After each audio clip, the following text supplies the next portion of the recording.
up, buddy.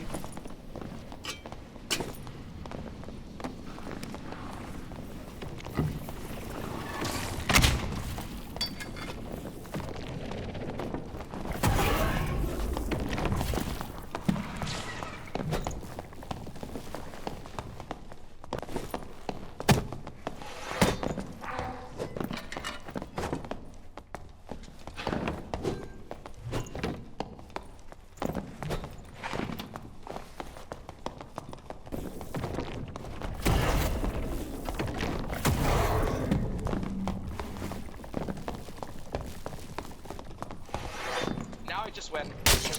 Now I just win. Now I just win. Now I just win. Oh.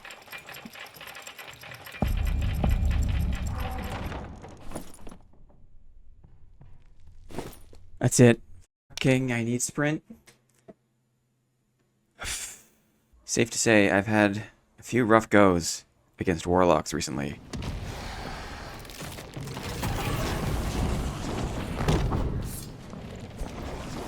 Damn it. Couple of bad beats, or good beats, depending on perspective. A couple of really frustrating experiences where I just couldn't close the gap, or otherwise just couldn't deal with the Warlocks' bag of tricks. Yeah, he can't jump through the door. Yeah, this one he can't jump. Bro, you're one shot, brother. What? That's tough, man.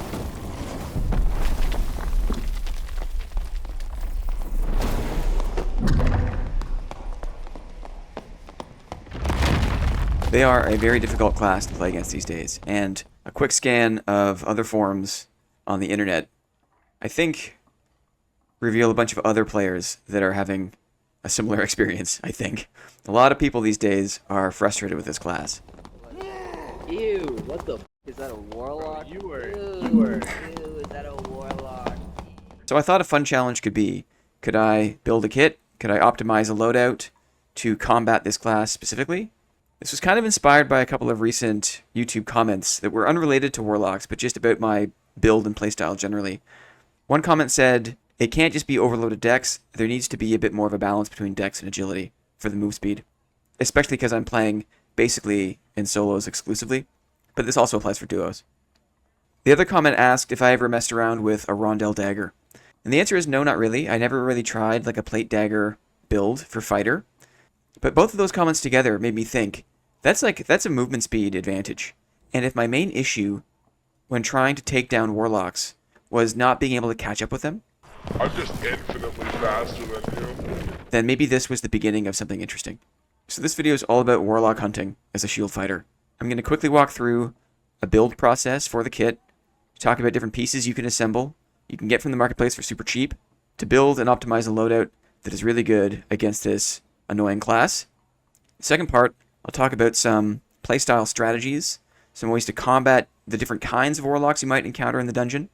In the third part of the video, I'll show PvP highlights against progressively stronger and more experienced Warlock opponents to show some of these strategies, some of the build in action. My hope here is that you can take these ideas, these insights, iterate on them, make this build your own, and have some success against this very difficult class. Because I find there is like one Warlock in basically every lobby, and it's really fun to turn the tables, surprise them, have a kit optimized to take them down, take their loot, and show them that it's not always going to be a walk in the park. Okay, how to be a Warlock hunter. This is it. Here we go.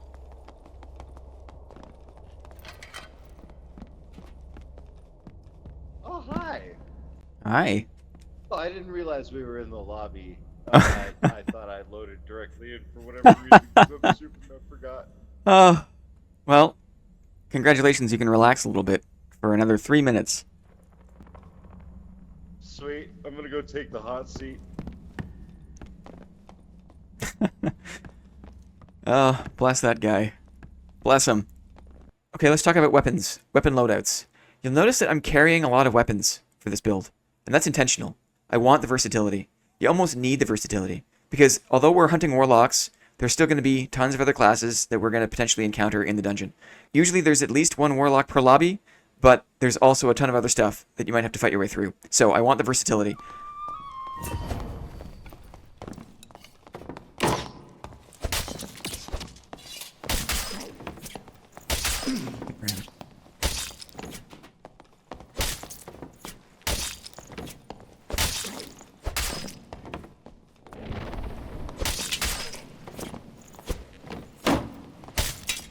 Oh, I got you.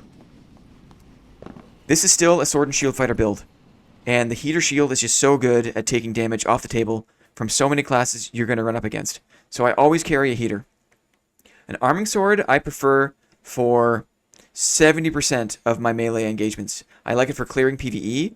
I like it for fighting heavy melee. For big two-hander melees or the Morningstar. It swings so fast, especially out of the counterattack.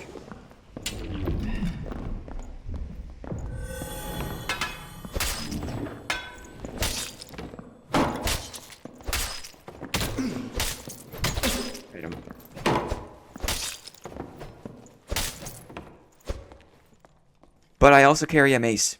And I do this because sometimes I'm fighting heavy armor. Sometimes I'm fighting a longsword. And in those instances, the arming sword is not very good. The arming sword does no damage against heavy armor. The arming sword is also very easy for longswords to parry. You might also think the flange mace is easy to parry, but I've learned to drag. I've learned to attack wide, and then in that slower attack swing, about halfway through the swing, I jerk my mouse, and you can still drag your attack into their model from the side.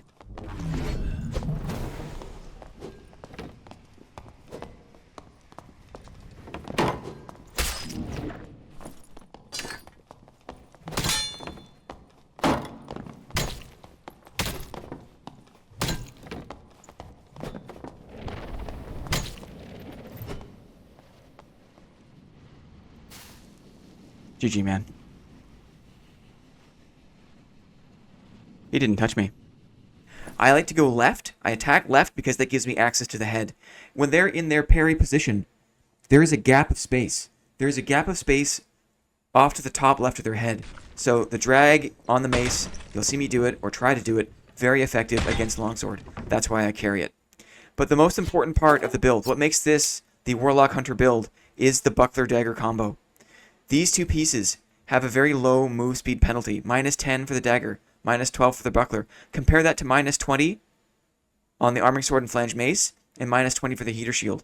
So you get a very good amount of movement speed back from using the buckler and the dagger. Warlocks do not expect this. It's very difficult for the warlock, bunny hopping, caster warlock to deal with this with you charging at them. The reason I choose the buckler is because when I'm trying to close the gap on that caster warlock, I want to have a blocking option. Primarily for their curses, they're going to be trying to kite me and curse at me. Having a buckler, even though it's a very small shield, it's still effective at blocking the curse. Most of the time, the warlock is going to be aiming for the center of your body, the center of mass. Because they're frazzled, they're a bit stressed. You're charging at them, they're not going to be trying to aim too carefully most of the time. So most of the time, if you just hold the buckler up, you just have it in the regular center of mass body position, you're going to block the curse. In the event that the warlock tries to be fancy and aim at your head or aim at your legs, sometimes a bit of juking is all it takes to have them miss the curse. In both those cases, the curses aren't landing and they're not getting the magic heal off of those curses. It's very difficult for them to deal with you. Charging at them like that, they have 1 or 2 chances to cast before you're basically on them. This is, in my opinion, better than running with your fists. Because also having the buckler up, in case that warlock switches to a Chris dagger or some other kind of melee, you have a blocking option still. I always like having a blocking option on the table. Plus, with the buckler and shield mastery, being in defensive stance with the buckler, you're going to get a movement speed bonus. You're going to get a movement speed bonus from shield mastery having the buckler up in defensive stance. So this is all just one big, very dynamic, very beneficial combination of stuff that works with this build, that works with your light armor and your fast movement speed, that works with sprint, right? You can't see it because my face is there, but all of this combines. Sprint puts it over the top. Sprint makes you super, super fast. You're going to get up on that warlock faster than they can expect, and that is to your advantage. Awesome. So that's weapons. Oof. GG, man. You'll also notice on utility, I keep a stack of oil lanterns on my belt. Because these oil lanterns are good for the inevitable Phantomize. 90% of warlocks are running Phantomize because they just want to reset. They want to have a free reset. They don't like the situation they're in. They pop their Phantomize and they think that they can just run away and have a sec to reposition. Yes, they can run, but when they're infantomized, they are extra susceptible to magic damage. And the oil lantern, the fire damage from oil lantern, as far as I know, counts as magic damage. Even if it doesn't, it still hurts them. It still hits them. It still ticks them down. It keeps up the psychological pressure. Warlocks are used to, in Phantomized mode, being able to have a breath. Being able to just kind of like reassess the map location, reposition, and it's a chance for them to have a bit of a mental reset. If you have an oil lantern and you throw that on the ground and deal them damage, that's annoying for them. It's like now they have to think about, oh crap, I'm still taking damage from what? Oh, from this thing? I have to jump. It just throws them for a loop. It keeps them discombobulated, and that's what you want. Because you want to keep up the pressure. You don't want them thinking straight. It gives you a chance to stay in the chase, stay on top of them, so when they come out of Phantomize, you're right there with the dagger and the buckler.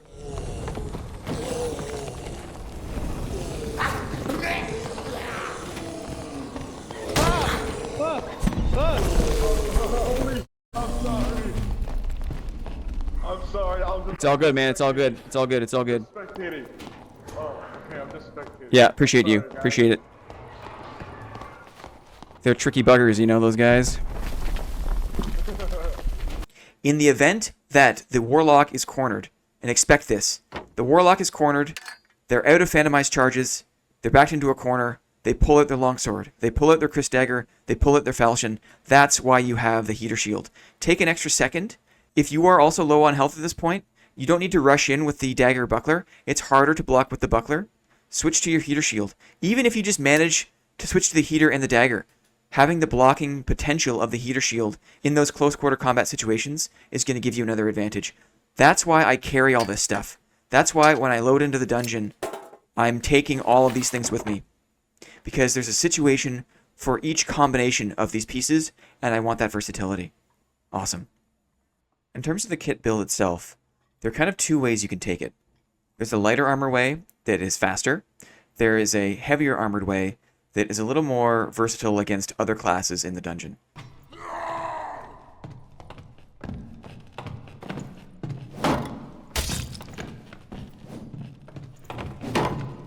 Staying close really helps.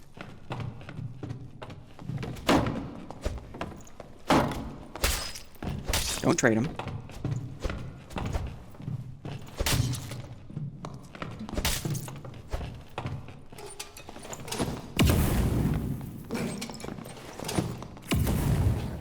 Yes. Oh, firepot kill. It's not a warlock, but I'll take it. First, I'll talk about the lighter armor. For this, the base pieces are a Crusader helm, a light acton, light gauntlets, cloth pants, and light foot boots. You'll notice that each of these core pieces include a stack for debuff duration bonus. And the idea of stacking this is to reduce the time that the Warlock's curse is active on you. If you reduce the time the curse is active, you'll lose less health. They'll gain less health. So this is really good for giving you the confidence you need to push into the Warlock casting, which is why I recommend this be the thing that you look for primarily for all pieces. The other benefit is anything that you search for that includes debuff duration, this is not a very popular trait. So you're going to find some pretty big discounts in the marketplace for items that include this trait. Very, very inexpensive. Look, even an epic for 85. Very inexpensive to pick this up and give it a try. I mean, look at this. Very inexpensive. No one's buying Spangan Helms. Like, there are pieces that no one's buying that are good for this build. And then debuff duration bonus as the primary trait is also not a in-demand thing. So you're going to see very accessible prices for this stuff if you want to try out the build. The other thing you'll notice that these pieces have is buff duration bonus. So in addition to debuff duration, which is going to shorten the amount of time the Warlock Curse is active, or any other debuffs that you might encounter in the dungeon, to be honest, like a Shriek of Weakness. So debuff duration is good for that, but I'm also including buff duration in some cases. Buff duration works with the fighter's sprint in particular. Because the goal of this kit is to close the gap on the Warlock as quickly as possible, having some additional longevity to your buff, to your sprint, is going to give you more movement speed for longer. We'll talk more about the actual play strategy in a sec, but for now just know that looking for pieces that include debuff duration primarily, but also buff duration is a really interesting combo. It's a really powerful combo for this build, but also importantly, they're very inexpensive. They're very inexpensive traits because no one really cares about them. No one's buying them. So it makes this kit very accessible, affordable to pull together and give it a try for yourself. You're not going to break the bank. So Crusader Helm, Light Acton, Light Gauntlets, Cloth Pants, Lightfoot Boots in this case. Crusader Helm because it provides good headshot protection, good armor rating, not horrible movement speed, but you also get the agi in the dex, which is great. The Light Gauntlets we choose, again, because they give us a little more armor rating with this light armor build. But importantly, they also give us agility and strength. So this is a really good combination for a little bit of plate to give this build a little more staying power in melee. The Light Acton's a really great, versatile, light piece of armor. Good AR, a bit of MR. The move speed penalty is not terrible. Max health bonus. Cool. Cloth Pants, you could choose to go with loose trousers if you want. I'm just going with Cloth Pants because I like a little more balance between my agility and dexterity. And the dexterity from Cloth Pants is really valuable with the dagger, with those quick attacks to get my action speed up to allow me to stab faster with the dagger. And then here I've chosen Lightfoot Boots because the move speed is so important. But Lightfoots can be expensive, especially if you're looking for additional move speed or max health, other really desirable traits. These are very expensive boots. So, I mean, another example of just how affordable the debuff duration is. If I search for Lightfoot Boots, let's just search for debuff duration and buff duration. Like, these are very affordable, in my opinion, Lightfoot Boots, rare Lightfoot Boots. So if you want the move speed bonus from Lightfoots, this is a really great way to get that. Or, interestingly, dashing boots are also very inexpensive these days. Dashing boots give good AR, give good MR, the move speed is decent, and then you can layer on, you can search for additional move speed, and it's very affordable. It's very affordable. We'll just layer on debuff and move speed. Additional move speed. There's a lot of really great bargains with these off the beaten path pieces. Dashing boots in particular. What if I just try move speed bonus? So affordable. So affordable. No one's buying these because they don't think they're good. But for this build, it can work. It can definitely work, and it's not going to break the bank. If you want to mess around with this, it's affordable. Yeah, maybe, you know, why not? I'll put this on. I'll put these on. I basically get the same move speed. I got move speed 11 here. I get move speed 6 plus 4 is 10. That's great. The armor rating and the magic resist is way more than the Lightfoot Boots. 6 armor rating versus 21 armor rating plus 22 magic resist. I mean, these are great. So I've changed my mind. Core pieces, dashing boots, cloth pants, light acton, light gauntlets, crusader helm. Here, I'm not running crazy jewelry. I've just got a little bit of true fizz, a little bit of extra agility. Very affordable, very accessible, I think. I just had these in my stash. The Watchman Cloak I just chose because it gives me a little more armor rating. The resourcefulness can be useful for trying to open doors in the chase. Because we can't bash down doors, and because Warlocks like to close doors between you and them, having a bit of extra resourcefulness can help with that. Just a reminder, resourcefulness increases the regular interaction speed of your character. So this is going to help you with opening doors, which is great. Okay, let's talk about the heavier armor option. How can you adjust this build if you want to use heavier armor, which is going to give you maybe a little more staying power, a little more versatility against other classes in the dungeon? This might be your preference. If you're not so confident in your ability to block all the attacks you need to, wearing light armor, then choose this heavier armor build option. I've got 2 pieces of dark plate here. Dark plate is the heavy armor of choice because the AR is so high, but you also get 55 magic resist. The move speed penalty is greater, but you've got more tankability. So this might be your preferred approach. I've got 2 pieces here. Both of them stack debuff duration bonus, which again is the thing I'm looking for primarily. But you can see I've also got agility in both cases. This is a very good cornerstone piece for a heavier armored Warlock Hunter build. From here, we know that the movement speed is going to be a challenge, so I recommend loose trousers. Loose trousers are expensive. Let's just see what we can buy. Let's see what we can buy for loose trousers. Debuff duration. Debuff duration is not expensive, in my opinion. Look, at magic resist, this is perfect. Agility 4, very minimal move speed penalty. The debuff duration is good, and then extra magic resist helps you tank the curses. Action speed. Look at both of these are excellent. I think maybe action speed is a little more important. I'll buy these. An affordable pair of loose trousers. Very nice. So now Combined with the dark plate, I've got the extra agility. I'm making up for the move speed penalty of the dark plate with the loose trousers. Plus, I get my debuff duration and a little bit of action speed, which is going to help with the attack speed, with the swing speed of my dagger or my other melee weapons. What else can I layer in here? Lightfoot boots are kind of a no-brainer, but they're very expensive again. You can find cheaper Lightfoot boots that just go with debuff duration and buff duration. No one's looking for these traits, so they're affordable. If you want more dexterity, agility, you could go adventure boot with agility. You could also go dashing boot. As we saw with the light armor, no one's buying dashing boots. You can find additional movement speed on dashing boots and basically get the same movement speed you'd get from Lightfoots, but for a half the cost. So I picked up these dashing boots. They have great armor rating. They have awesome magic resist for boots. The move speed plus the bonus. I have 10 move speed on these dashing boots. I also get my debuff duration bonus. So yes, 3 pieces. I'm feeling good about this. How about the hands? The hands, for the light armor, I chose light gauntlets because I wanted the extra armor rating. But because we've got so much armor rating from our base armor here, we can be a little bit more flexible with the gloves.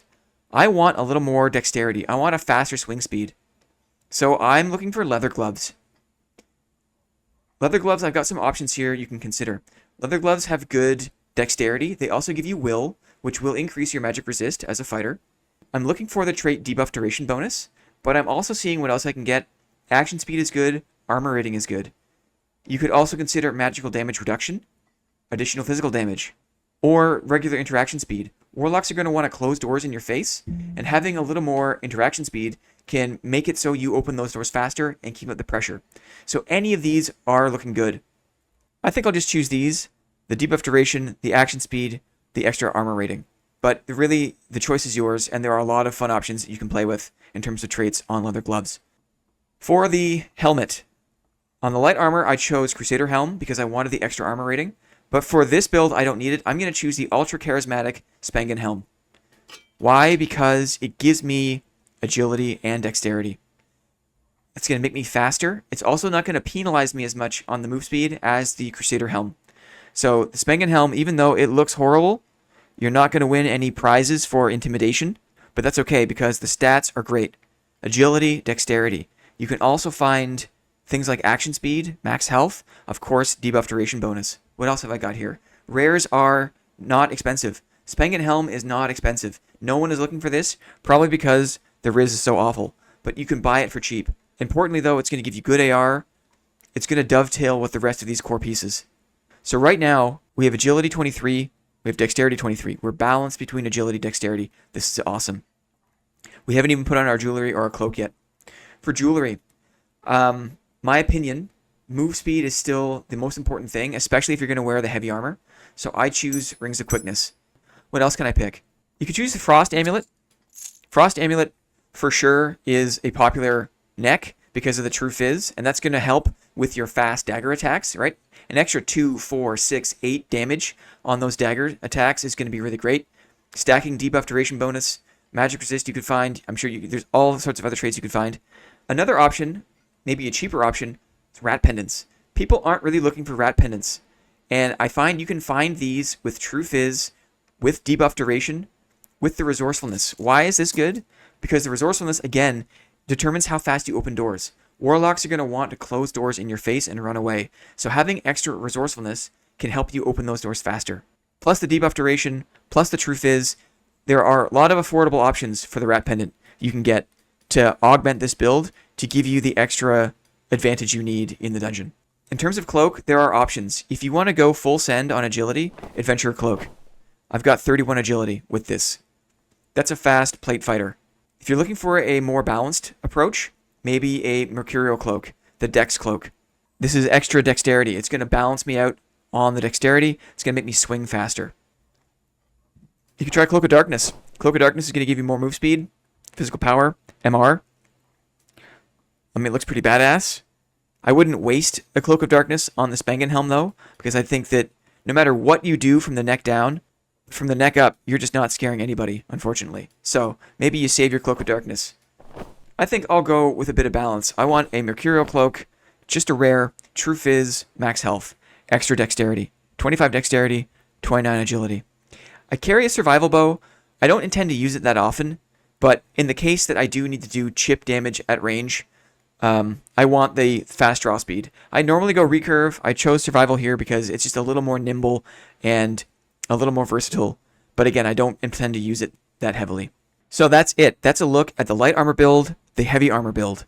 It's a look at some variability, some optionality for the different traits that you can look for when you're shopping for pieces. And it's an explanation of why I'm carrying these different weapons and shields in my loadout. Okay, next we'll talk about some combat strategy versus the different kinds of warlocks, and then we'll look at some PvP highlights. So a warlock as a class is very dynamic. A lot of different players play the class in different ways.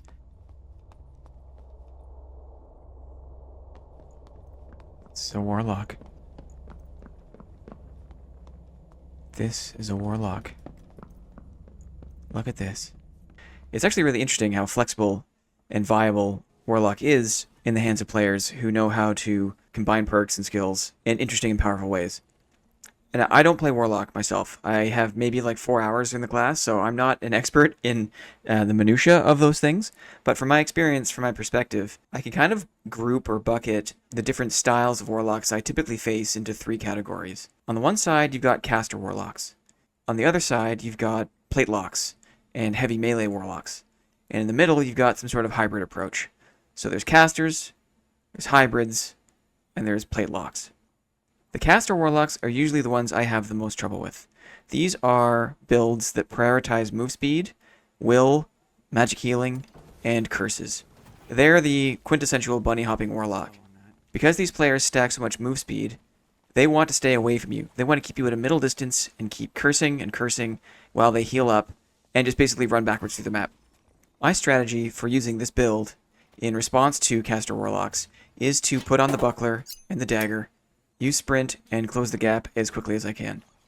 And again, I like to have my buckler up and in the blocking position as I'm closing the gap to give me the option to block the curse coming from those caster Warlocks. Use stealth to get as close as you can before they notice you. And then when it either becomes impossible to hide any longer, or you sense an opportunity to attack, you jump out of the shadows and you go right for them. You stay on them for as long as you can, and if you get into melee range, you open up with the dagger. Can you leave that door open for me? Hey, can you leave that door open for me, please? It's usually at this point that the caster Warlock will use Phantomize. At that point, you turn to the oil lantern to keep the pressure on. I find I win most fights against these players, these caster players, either in the rundown or after I've had a chance to burn through their Phantomize and stay on top of them, because after that Phantomize expires, they're kind of out of options. Cool. On the other side of things, fighting platelocks is totally different than fighting casters.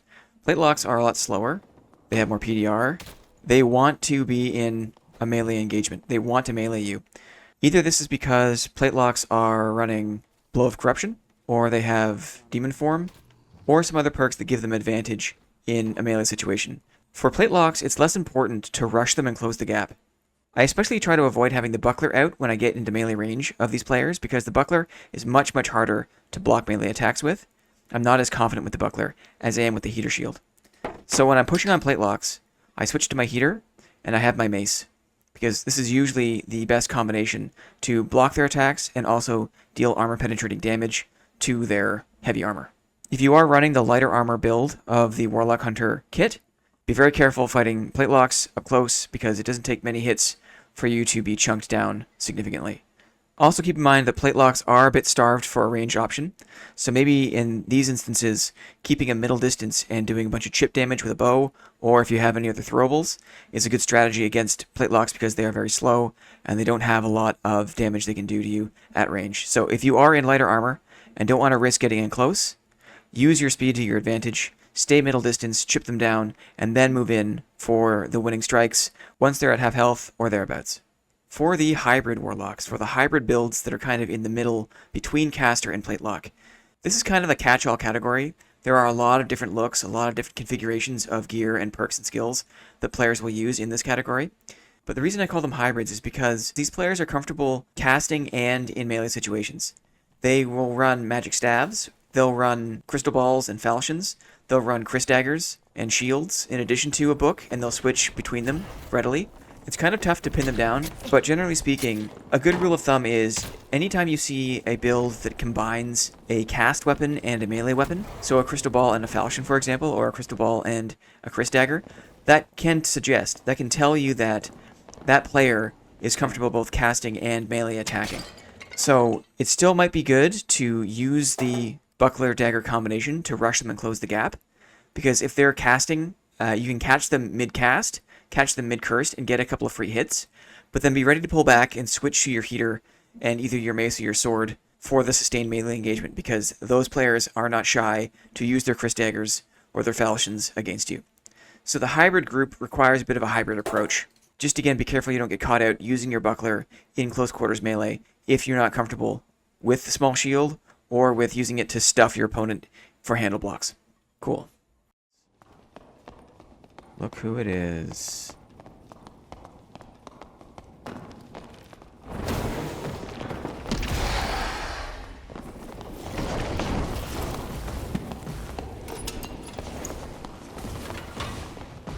Put it away.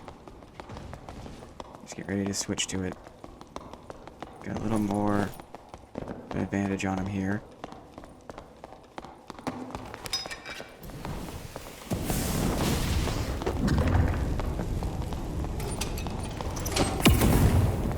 He's coming out of it soon.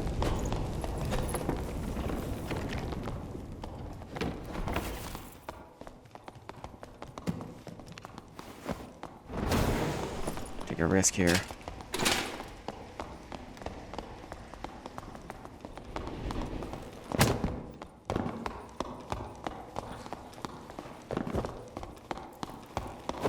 Huh, just can't quite.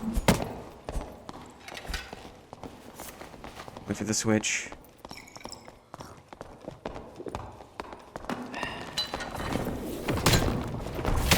Yes. I'll pick up my armor before I forget. Okay, he's got.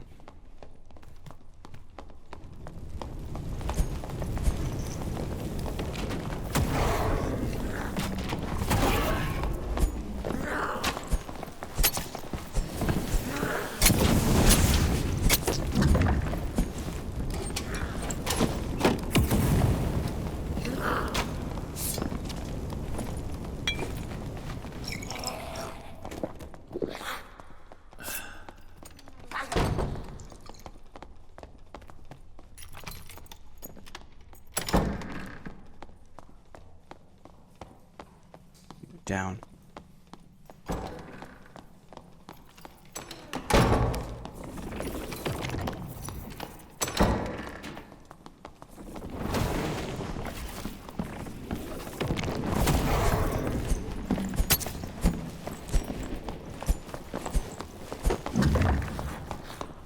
Stay on him. Damn.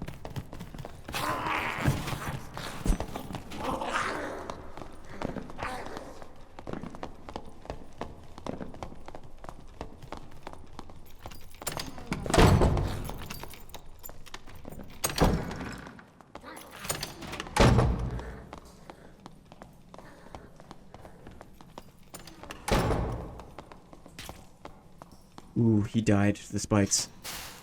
Let's take a second to heal up. So I didn't bring more than one pot. That was a problem. But pretty good early look.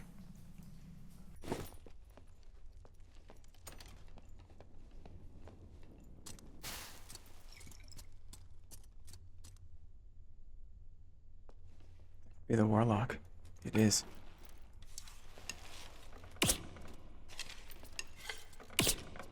He's hurt for a ranged option.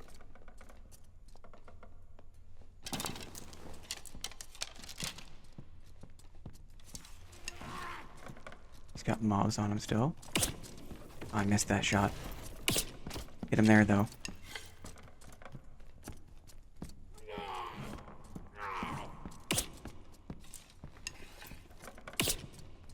Missed again.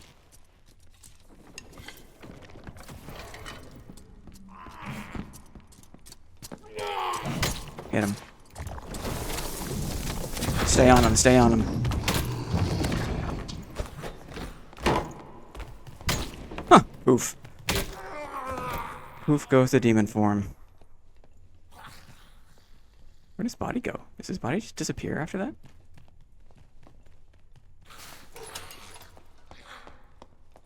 Warlock body? Is he gone? Is he just gone? Oof. Oh. Rip loot. That's too bad.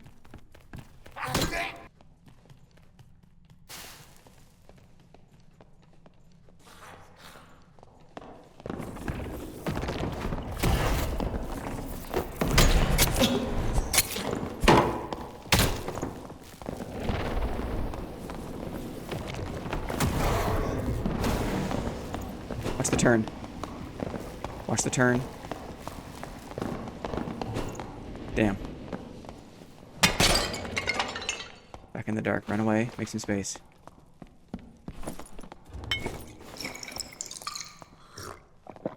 Use the darkness.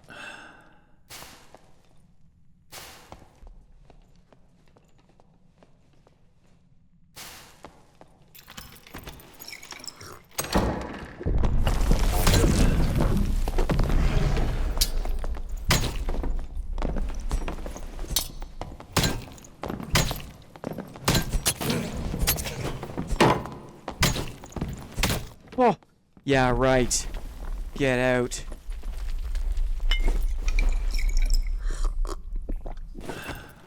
Not much time.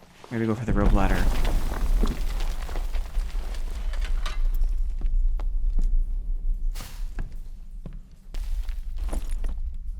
Yes, yes. Are you kidding?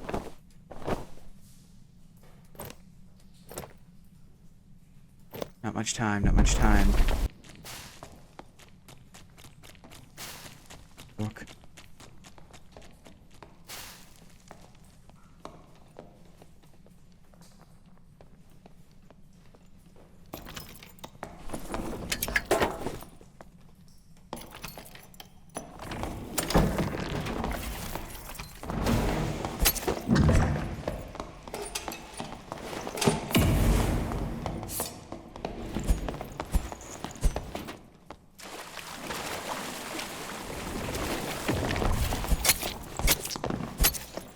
Yes.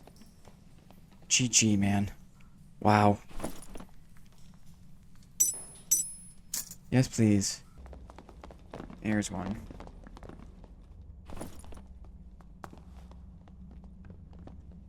Phantom eyes.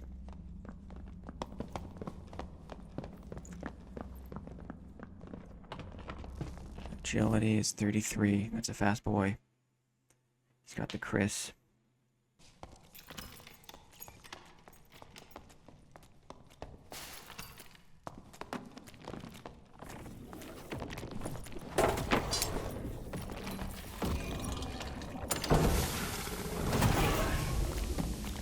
Bit slow on that.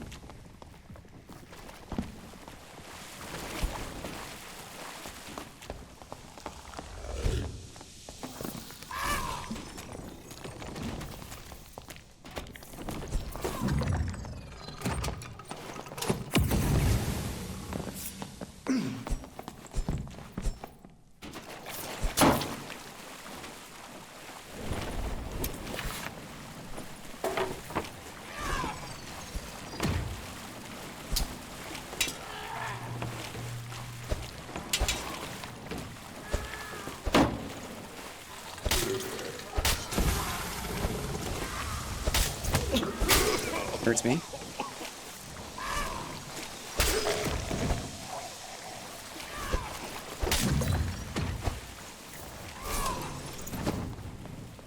Damn.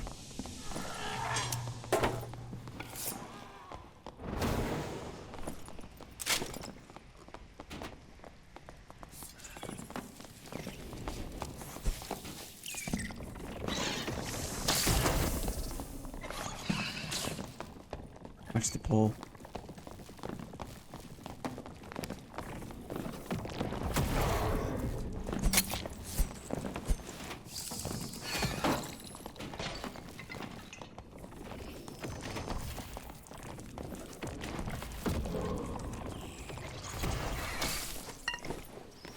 lobby. Webs got me. Reset.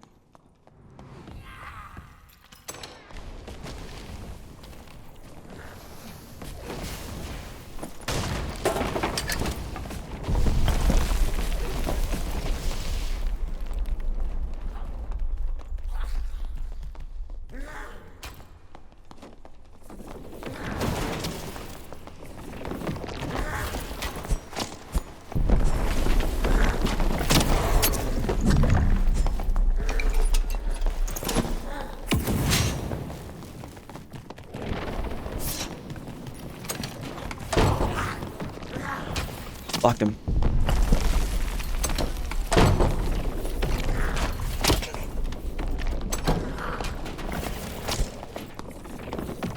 Stuffed him. He's got no phantom eyes. That's it. Demigod. GG, man.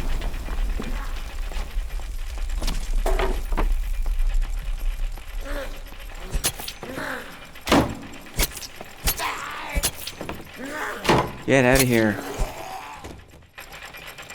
See you later, buddy. Bye. Bye. I'm not scared of you anymore.